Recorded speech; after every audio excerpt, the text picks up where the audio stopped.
Knowing I was the crazy male lead's first love and would die as soon as the female lead appeared in the plot, I faked a car accident and ran away, pretending to be dead. But 3 years later, he showed up at my doorstep with a blood-soaked, ragged doll. The doll looked familiar. It was the one I faked my death with and buried. I got scared. His eyes were disturbingly obsessed, almost insane. Dead for 3 years, but the kid is 3? Vivian, is cheating fun, or is faking death more fun? In that instant, I held my dear daughter, trembling. Wait, did he actually dig up my grave? Seeing the thin, sinister-looking man outside the door, I couldn't even breathe. 3 years. I never thought Alan would come looking for me. And he was holding the human-shaped doll I had buried. Sorry, you got the wrong person. I tried to shut the door without hesitation, but Alan stuck his hand in the doorframe. I didn't hold back, making the door squeeze a red mark onto Alan's hand. But he didn't even flinch. Vivian, you're faking your death? Alan's eyes were bloodshot as he spoke slowly, with a viciousness that seemed like he wanted to tear me apart and devour me. My heart skipped a beat. Just when I was about to pretend not to know him, a small, high-pitched voice came from behind me. Mommy, I want a cookie. Startled, I quickly turned to shove my child into the bedroom. But Alan took the opportunity to barge into the house. He had a cold smirk, with veins bulging on his arms, eyes glaring wildly. Dead for 3 years, but the kid is 3? Vivian, is cheating fun, or is faking death more fun? It's been 3 years, and Alan seems to have changed a lot. The once simple man has become. I tried to maintain my composure and said he had the wrong person and asked him to leave. Alan's eyes didn't blink as he stared at me. Feeling guilty, Alan suddenly took 2 steps forward and pulled me into his arms. Before I could resist, he lifted the hem of my shirt to take a look. I gasped, but Alan let go of me. Vivian, even the birthmark on your waist is the same, and you still tell me I'm wrong? I was speechless. This act couldn't go on. After a major illness 3 years ago, I realized I was the first love interest in a novel. An eternal first love always dies early. So the day after the female lead Carrie appeared, I died in a car accident, hit so badly my body was torn apart, gruesome and tragic. What could I do? After cursing the so-called author, I decided to take control of my fate. Run. Alan was a top player in the industry. We were childhood friends, and he loved me like his life. But none of that mattered at all. According to the plot, once we got married, the true female lead would appear. Everything I had would make way for the female lead. So even if Carrie was an orphan, my parents would adopt her into our family. After my tragic death, Carrie would naturally become my parents' only daughter and take over everything I left behind. Including but not limited to my parents and Alan. And I was just an insignificant pawn in this absurd plot. Plus, my death was too gruesome. I couldn't take that gamble. So, I faked my death and ran. I chose the timing perfectly. Half a month before the wedding, Alan was away on a business trip for a week. I planned for 3 days and finally found someone to fake a car accident, making the human-shaped doll look like it was torn apart, covered in blood. That day, I arranged for a quick burial. By the time Alan realized, his first love was already dead. And I was abroad. But I didn't expect to have a child in my belly. At first, I thought it was just discomfort due to acclimating to a new place, combined with the daily fear of being erased, so I didn't think it was anything else. Until later, when I noticed my increasingly round belly, it couldn't all be poop. Only then did I realize something was wrong. According to the timeline, it must have been the night before Alan's business trip. With a long life ahead, having a child to accompany me wouldn't be bad, but who would have thought Alan would dig up my grave? My daughter leaned on me, eating her breakfast pancake, as Alan sat right across from us. The atmosphere was excruciatingly awkward. I didn't even dare to lift my eyes. Vivian, do you know how I spent these 3 years? I didn't know. But I knew no decent person would dig up someone else's grave. Alan spread his legs, arms propped on his thighs, scrutinizing me and our daughter. We were engaged before you left, right? You cheated. I didn't cheat, but there's no way to explain this. How could you justify faking your death just because of a dream that predicted you'd die? Who would believe that? But that night, I overheard my parents planning to adopt a daughter because they thought I was too strong-willed and exceptional and wouldn't stay to take care of them. So they wanted someone more obedient. Reality and the nightmare had overlapped, hadn't they? Where's the other man? Alan had already taken a tour around the house while I was lost in thought. Carrie, I'm asking you. Where is the other man? Alan gripped my chin, hurting me so much I slapped his hand. Alan, talk nicely. The man before me had eyes full of redness, staring at me intensely. For a moment, I even forgot to struggle. Yeah.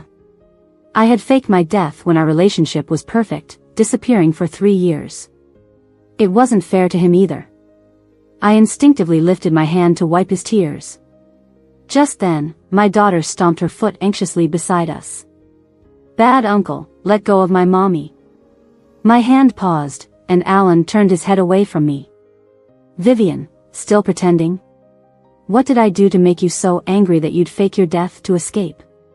Speak. I opened my mouth but couldn't get a word out. Was just about to come up with an excuse when my daughter suddenly cried out. Maybe it was just my imagination, but Alan, who had been looking so fierce, seemed a bit flustered. He frowned and turned away, irritated. Settle your daughter first.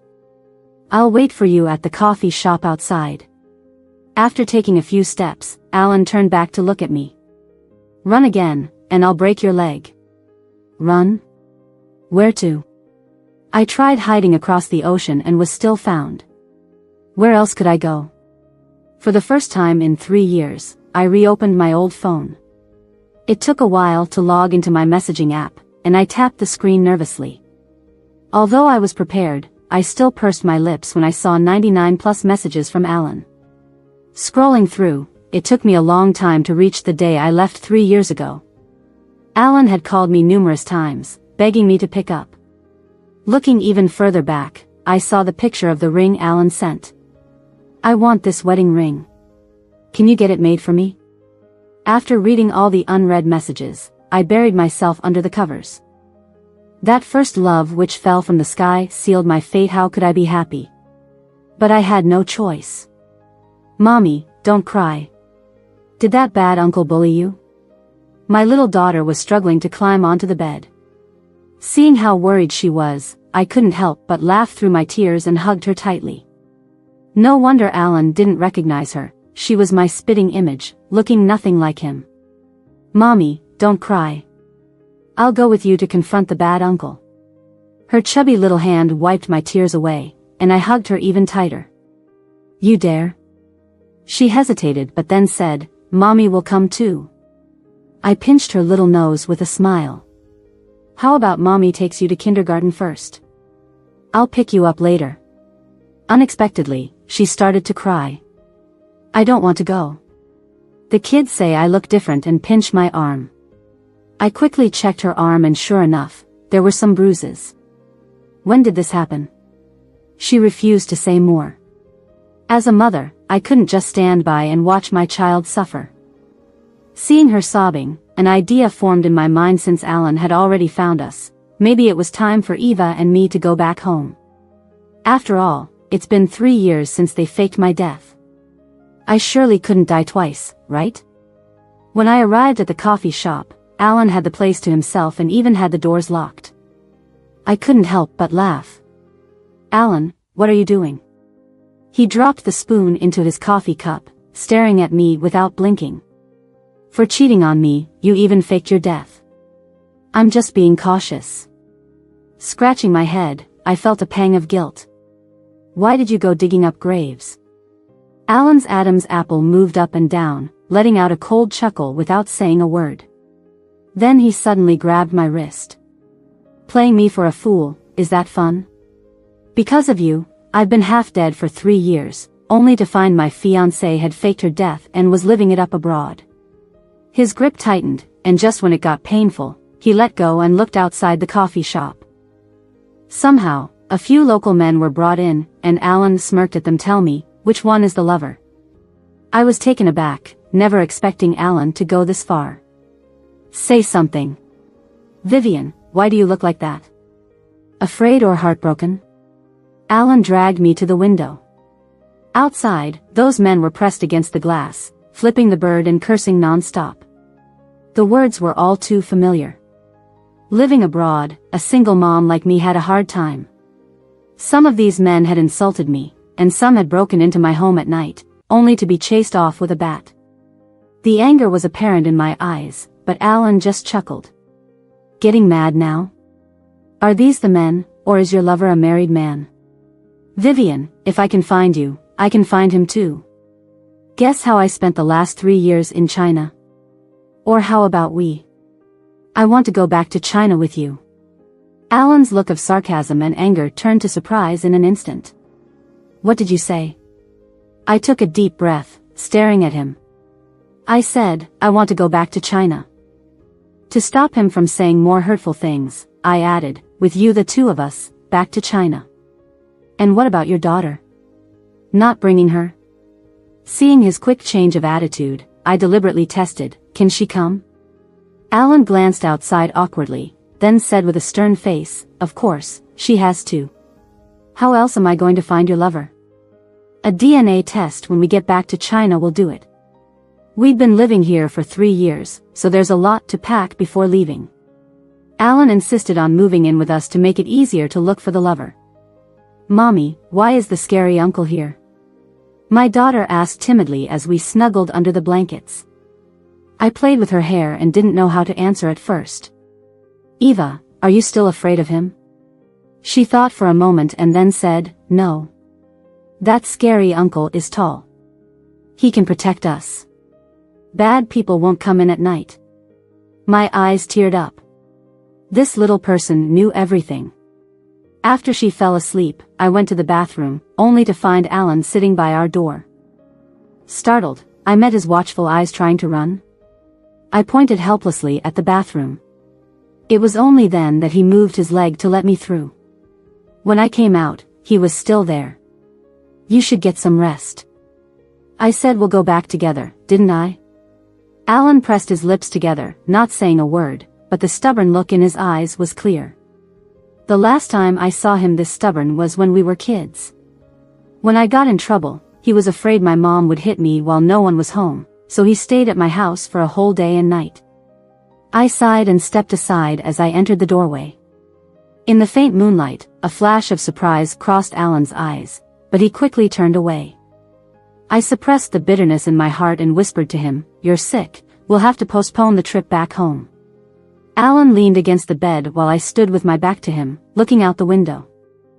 I thought for a moment and tentatively asked, "Alan, are you married?" Alan glared at me, almost.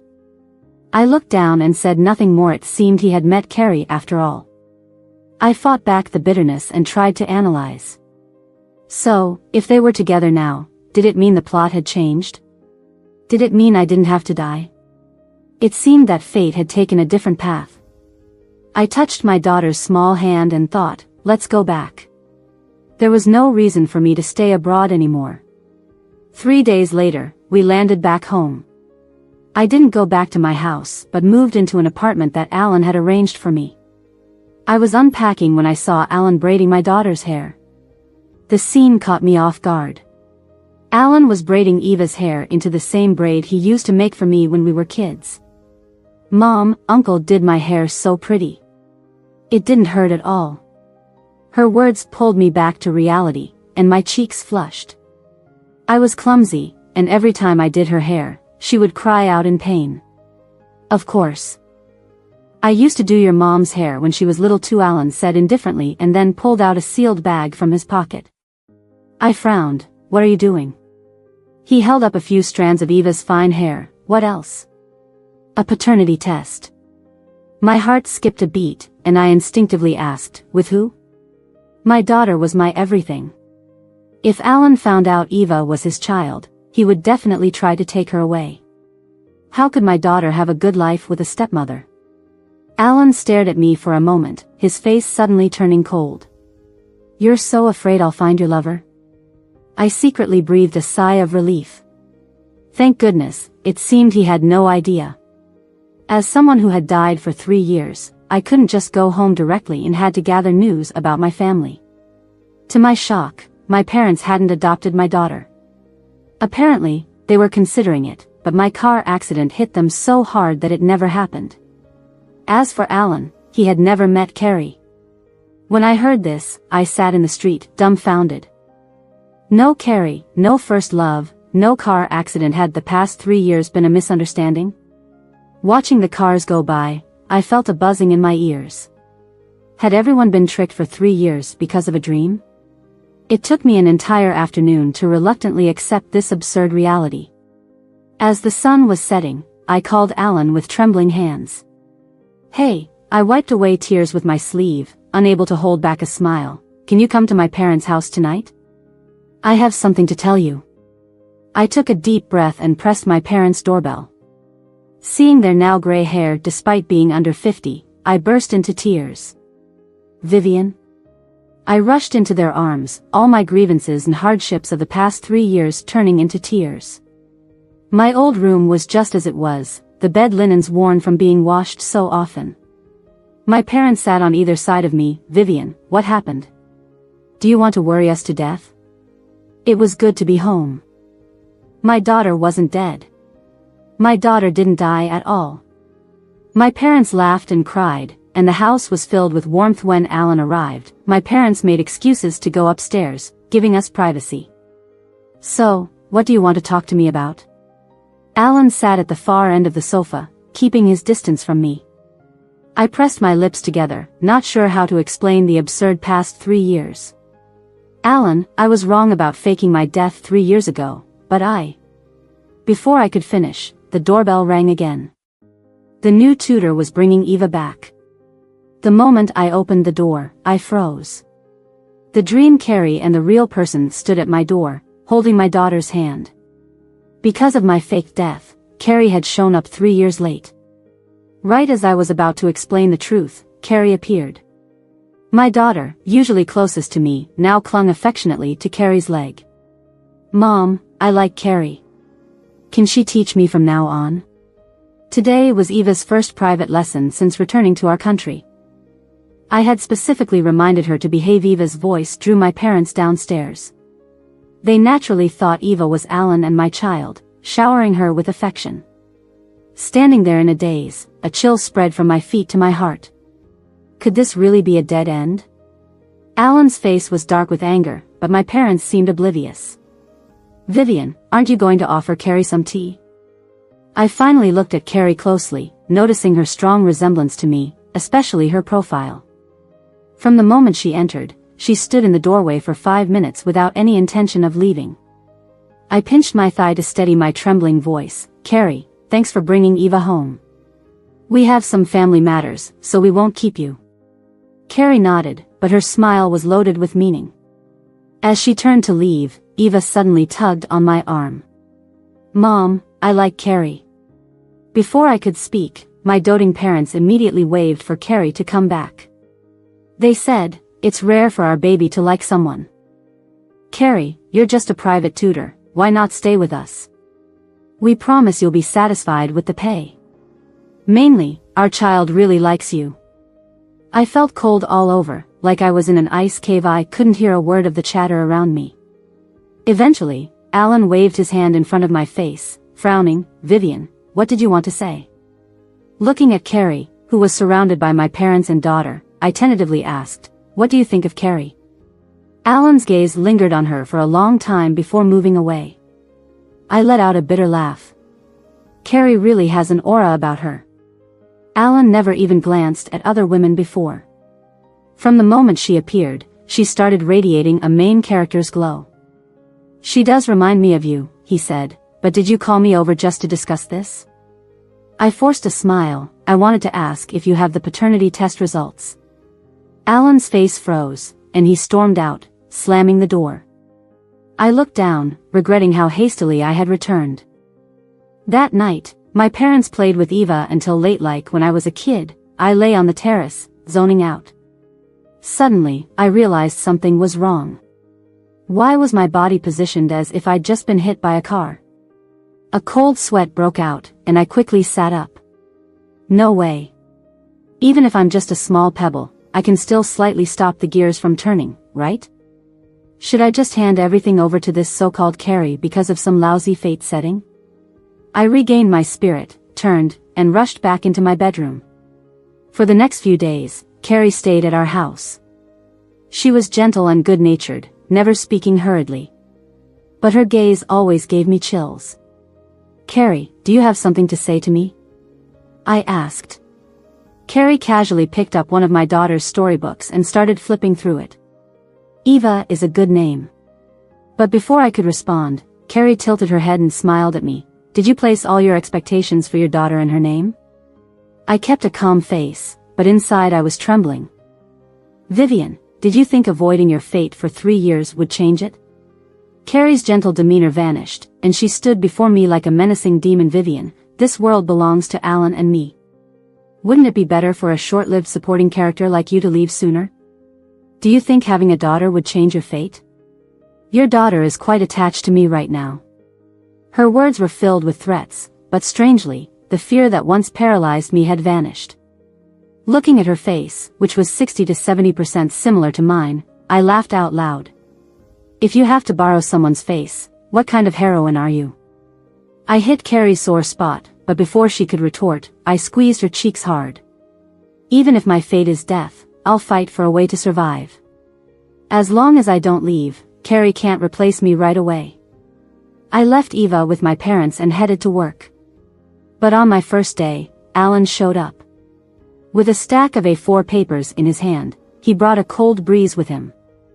"Vivian, the first male neighbor on your left isn't the father, neither are the 2 households on the right." Alan slapped multiple paternity test results on my desk. "Vivian, are you messing with me?" I looked at these papers with complex emotions, silently feeling sorry for my daughter's hair. And Alan's pitiful intelligence. Hands raised, I sighed. I never claimed I had anything to do with those people. "So why are you so mad about finding them?" Alan stared, his hands pressed on my desk as he leaned in. Anger surged in my heart. If I weren't trying to stay alive, I wouldn't have done such an absurd thing.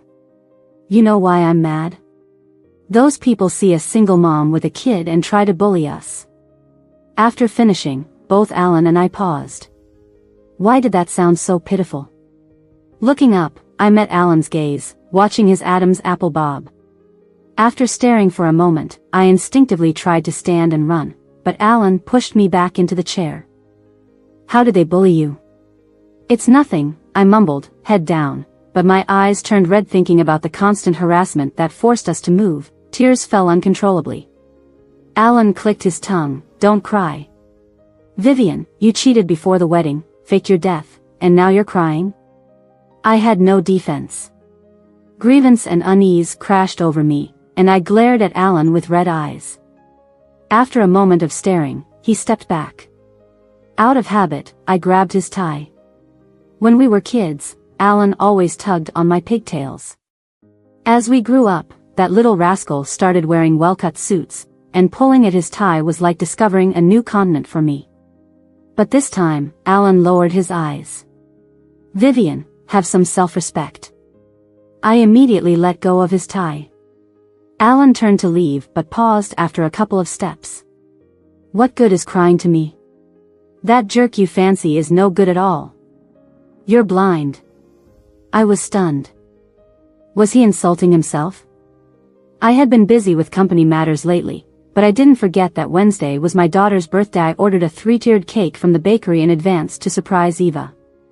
But as the table was almost filled with food, Eva's cake still hadn't arrived. "Mom, didn't you say you had a surprise for me?"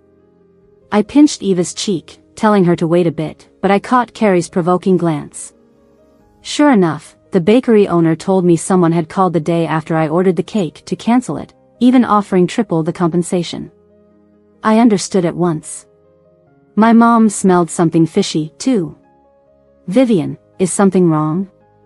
I glanced at Carrie, then patted my mom's hand to signal everything was fine. I knew exactly what my daughter wanted after 3 years of living with her. A surprise wasn't something a birthday cake could ruin. When the doorbell rang, Carrie rushed to the door. The cake I had originally ordered was in her hands. Eva screamed with delight, completely thrilled. Carrie stood there awkwardly holding the cake. Sorry, Vivian. I didn't think you ordered a cake. If it's okay, let's eat this one.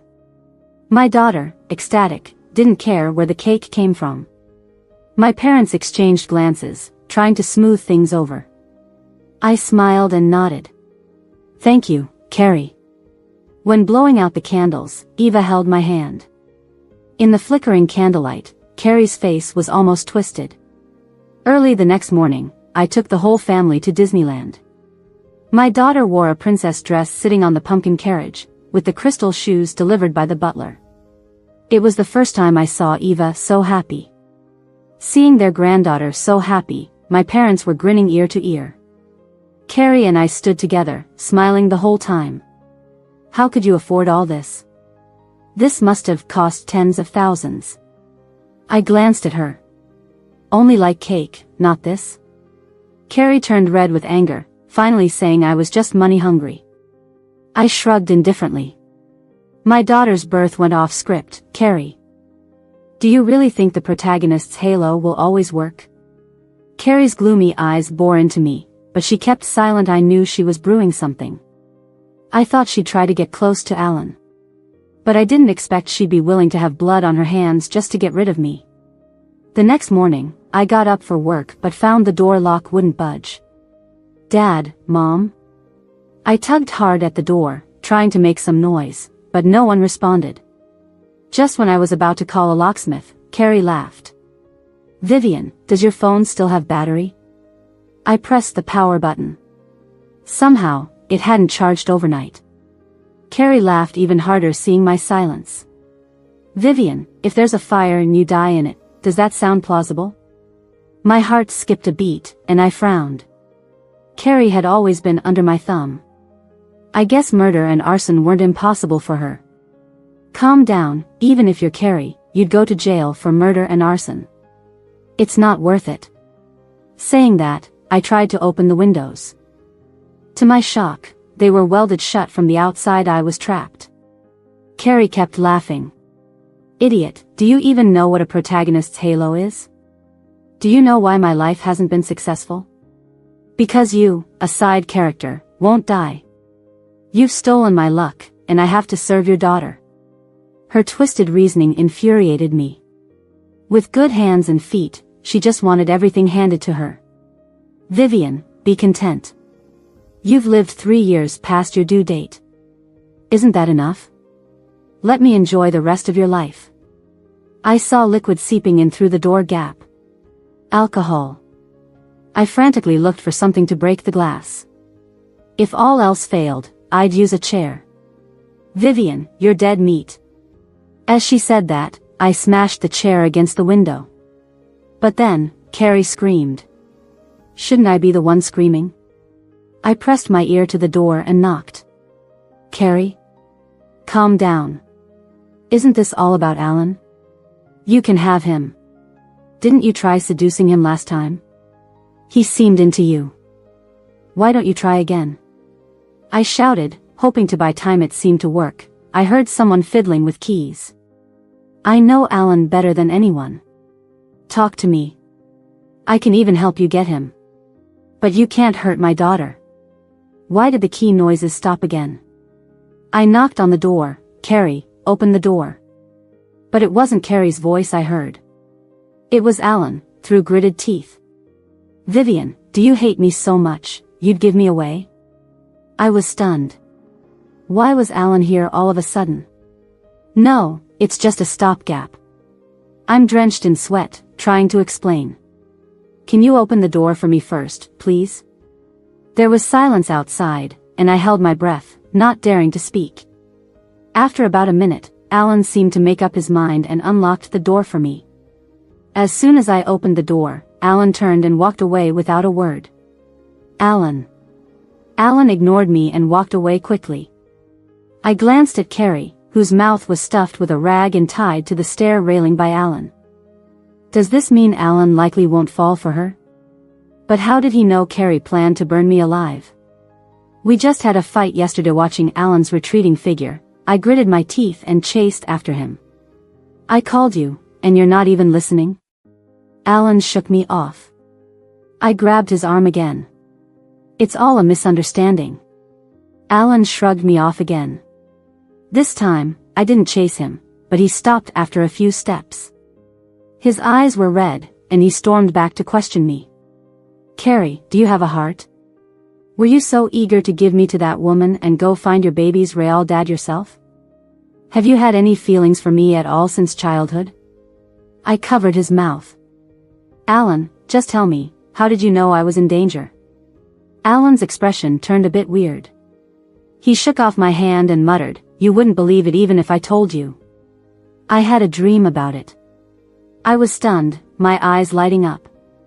Alan, doesn't that sound ridiculous? Finally, a bit of clarity returned to Alan's angry gaze. We removed the rag from Carrie's mouth and confronted her face to face. You're the leading lady, I'm the leading man, and she's just a supporting role? Carrie thought Alan had figured it out and started nodding frantically like a pecking chicken. Alan and I exchanged a look, our faces darkening. We have a perfectly good childhood bond, why can't we get married? A look of confusion flashed in Carrie's eyes, and even though she was tied up, she fiercely objected. You're my man. If you marry her, what happens to me, the main character? I picked you. Only I can match you. I frowned. Is that your reason for wanting me dead? Carrie would only roar angrily. I found her annoying and stuffed the rag back in her mouth. Why do you know about this, too? Is there a glitch? You're supposed to live happily with Carrie and keep me, your first love, in your heart, right? I tried to control it, but my voice still sounded bitter. Alan frowned, looking disdainful. She might resemble you, but she can't replace the feelings we had growing up together. I admit, when I first saw her, I couldn't help wanting to get closer to her, but I knew she wasn't what I wanted. So, has everyone's self-awareness awakened? Alan blinked, his lashes slightly moist.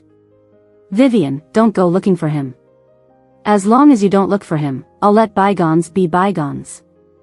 I stared in shock, my mouth wide open. Was this really the old Alan?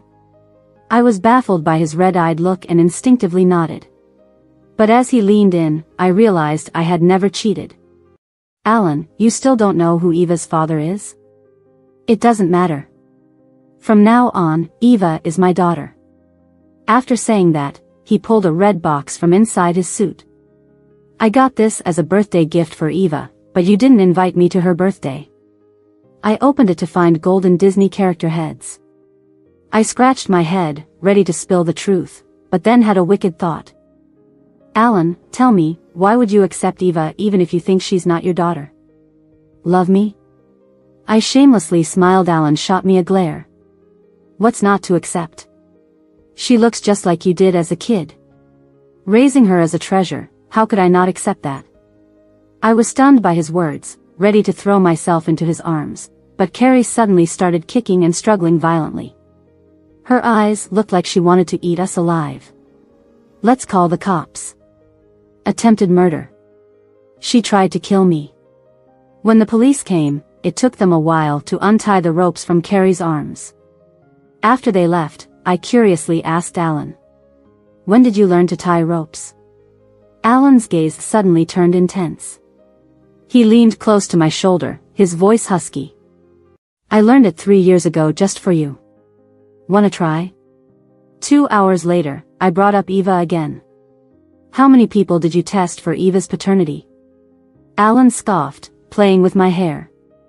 I basically ruled out everyone who could have been a possibility. I nodded. Did you check yourself? Alan suddenly sat up from the bed, looking shocked. You mean? I didn't answer directly but told him about a dream. A dream where I had to fake my death to escape. In the end, he bit my neck fiercely. Good thing I wanted to expand your grave 6 months ago so I could join you later. Otherwise, I might have killed myself by now. Vivian, you need to take responsibility. With that, he somehow produced a ring and sternly said, We're getting married tomorrow. I've waited 3 years.